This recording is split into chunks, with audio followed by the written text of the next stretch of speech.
తిరుమల దేవస్థాన ప్రధాన అర్చకులు మనందరికీ సుపరిచితులు రమణ దీక్షితులు గారు ప్రస్తుతం మనతో ఉన్నారు. మాట్లాడేద్దాం. నమస్కారం గురుగారు. నమస్కారం. అయితే గురుగారు, మీరు హుండీల్లో నగదు వేయకండి, భక్తుల కానుకలు వేయకండి అన్నారు. అంటే నిజంగా భక్తులు వేసే కానుకలన్నీ ఎటు వెళ్తున్నాయి? దానికి ఆడిట్ లెక్కలు అవి ఏమైనా ఈ మధ్య కాలంలో ఉన్నాయంటారా? ఏం లేవని విన్నాను.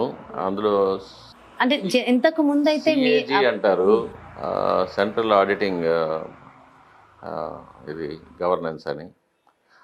అలాగే RTA అంటారు, ఇన్ఫర్మేషన్ రైట్ అని, ఇన్ఫర్మేషన్ ఇదని.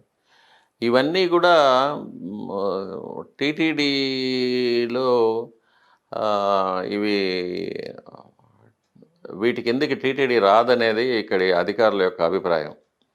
కాబట్టి ఆడిటింగ్ అనేది ఇది పర్టికులర్గా ఇది నా సబ్జెక్ట్ కాదు. దీని గురించి నేను మాట్లాడవలసిన అవసరం కూడా లేదు. దీని గురించి మాట్లాడాల్సింది వేరే వాళ్ళు, ప్రభుత్వం మాట్లాడాలి, భక్తులు మాట్లాడాలి, దానికని ఏర్పడిన సంస్థలు మాట్లాడాలి. కాబట్టి నాకు స్వామివారి కైంకర్యాలు స్వామివారికి తృప్తిగా జరుగుతున్నాయా, స్వామివారు సంతోషంగా ఉన్నారా, స్వామివారు ప్రసన్నంగా ఉన్నారా? స్వామివారు సంతోషంగా ఉన్నారనుకుంటున్నారా? స్వామివారికి భక్తులం అంటే మనం మాత్రమే కాదమ్మా. స్వామివారికి ముక్కోటి దేవతలు ఆయన భక్తులు. ఆయన సర్వదేవతా సార్వభౌముడు. ఆయన అష్టదిక్పాలకులు, నవగ్రహాది దేవతలు, బ్రహ్మ ఈశ్వరాది దేవతలు, తర్వాత సప్తఋషులు, తర్వాత పంచాయుధాలు, విఖనుసులు, వృషక్సేనులు, కిన్నర కింపురుష గరుడ గంధర్వ దేవతాగణాలు, వీళ్ళందరూ కూడా స్వామివారి యొక్క భక్తులే. వారందరూ కూడా వారి వారి హద్దుల్లో వారి స్వామివారి గురించి తపస్సు చేసుకుంటూ ఉంటారు. వారి మన విగ్రహారాధన కాకుండా అమూర్తార్చన అంటారు. అది మోర్ అడ్వాన్స్డ్. ఇది విగ్రహారాధన కన్నా అమూర్తార్చన అనేది మోర్ అడ్వాన్స్డ్ అనమాట. దీనికన్నా విశిష్టమైనది అది అమూర్తార్చన అనేది, ఫామ్లెస్ వర్షిప్. అవి చేసుకుంటూ ఉంటారు. కాబట్టి వారి యొక్క ఆరాధనల వల్లంతా స్వామివారు తృప్తి చెందుతూనే ఉంటారు. ఎందుకంటే వాళ్ళు ఇటువంటివి పోకడలకు పోకుండా వాళ్ళు పూర్తిగా భక్తితో చేసుకునేవాళ్ళు. కాబట్టి మనము చేసే అల్పమైన ఈ తప్పుల వల్ల కానీ, అపచారాల వల్ల కానీ స్వామివారికి ఎటువంటి నష్టం కలగదు. కాకపోతే ఆ నష్టం మనపైన ప్రతిబింబిస్తూ ఉంటుంది. మనకు మానవ కళ్యాణం జరగకుండా ఏదో ఉపద్రవాలు, కోవిడ్ లాంటివి, లేకపోతే చిరుతపులు లాంటివి, లేకపోతే రాష్ట్రంలో సంక్షోభం కలగడం, లేకపోతే ప్రకృతి వైపరీత్యాలు కలగడము, ఇటువంటివన్నీ కలుగుతూ ఉంటాయి. కాబట్టి మన మంచి కోసమే మనం స్వామివారికి మంచి సేవ చేయాలి కానీ ఆయన సంతృప్తి పరచడానికి కాదు. మనం బాగుండాలనే మనం స్వామివారికి పూజ చేసుకోవాలి. ఆ భావం వచ్చిందంటే ఏ అధికారి అయినా, ఏ నాయకుడైనా కూడా స్వామివారికి తప్పకుండా బాగానే జరిపిస్తారు. అది ఆ అభిప్రాయం కలగకుండా పోవడం అనేది ఒక దురదృష్టం. అయితే మీ 49 సంవత్సరాల ఈ ఎక్స్పీరియన్స్లో ఇది ఈ రోజులు ఇంత బాగా జరిగింది, ఇంత బాగుంది, అద్భుతమైన రోజులు అంటూ ఏమైనా ఉన్నాయా ప్రత్యేకించి? సుమారు 1960-70 వరకు స్వామివారికి చాలా బాగా జరిగేదమ్మా. చాలా బాగా జరుగుతూ ఉండేది. ఇంత జనబాహుళ్యం కూడా లేదు. స్వామివారికి ఉదయం 5 గంటలకు సుప్రభాతం చేసేవాళ్ళం, రాత్రి 10 గంటలకు తలుపులు వేసేసేవాళ్ళం. ఏకాంత సేవ స్వామివారికి, ఏకాంత సేవ 10 గంటల నుంచి 5 గంటల వరకు, దాదాపు 7 గంటల వరకు స్వామివారికి ఏకాంతం దొరికేది. నైవేద్యాలు చాలా బాగా జరిగేది.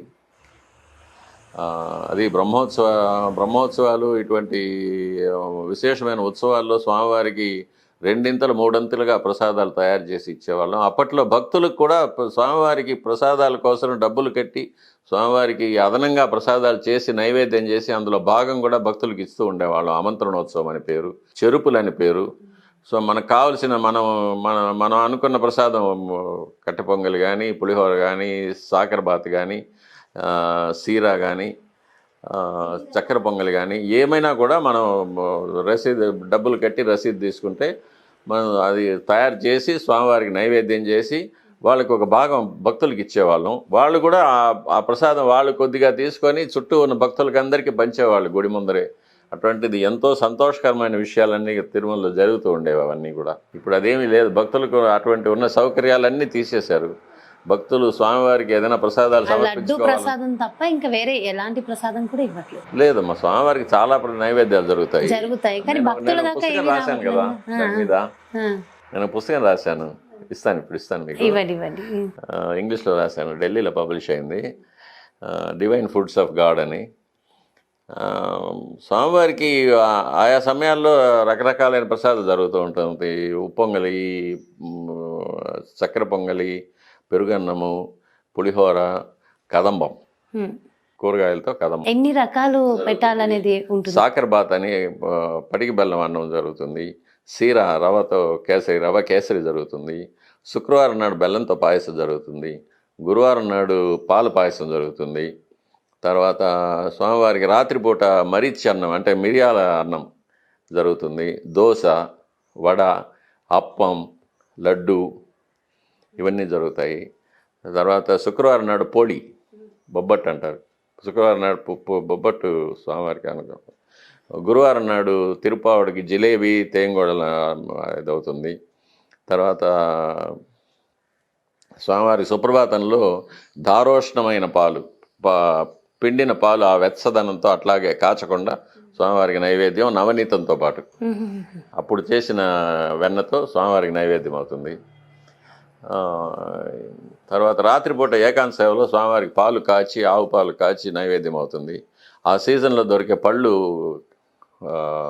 కోసి ఆ పళ్ళు నైవేద్యం అవుతుంది. జీడిపప్పు, బాదం పప్పులు నెయ్యిలో వేయించి స్వామివారికి నైవేద్యం అవుతాయి.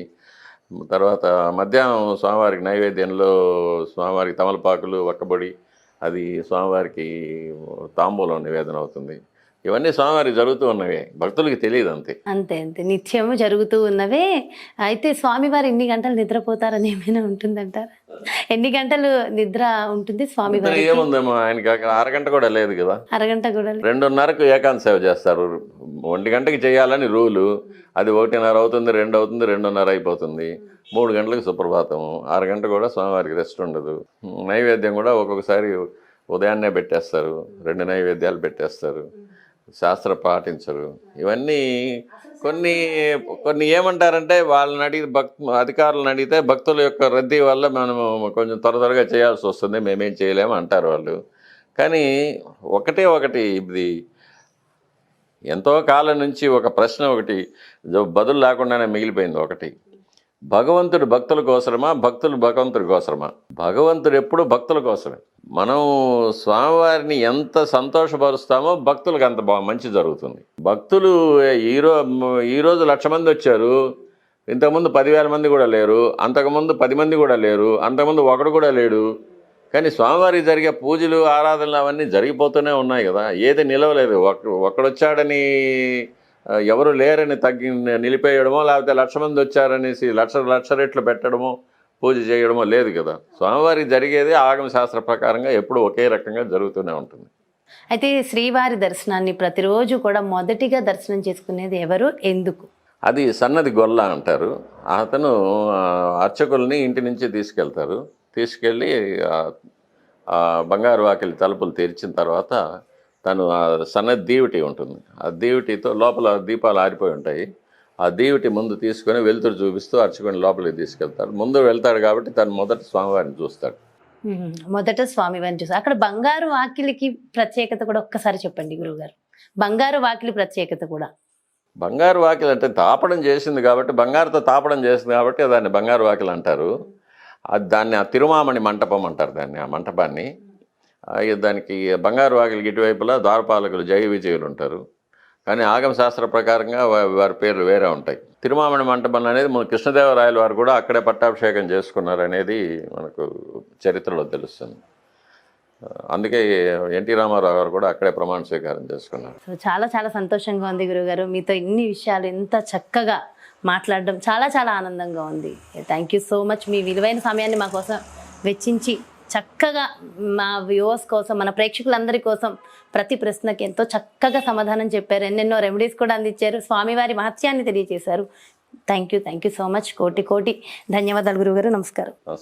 చూసారు కదండి, నిజంగా చాలా చాలా సంతోషంగా ఉంది. ఈరోజు మన రమణ్ దీక్షితులు గురువు గారితో చక్కగా స్వామివారికి సంబంధించిన ఎన్నో విషయ పరిజ్ఞానాన్ని తెలుసుకున్నాము. చక్కటి రెమెడీలను కూడా మరి గురువుగారు మనందరి కోసం అందించారు కదా. ఖచ్చితంగా స్వామివారి విషయాలను తెలుసుకున్న మనందరం కూడా ధన్యులం. మరో చక్కటి ప్రత్యేకమైన కార్యక్రమంతో మళ్ళీ మీ ముందుకు వచ్చేస్తాను. నమస్కారం.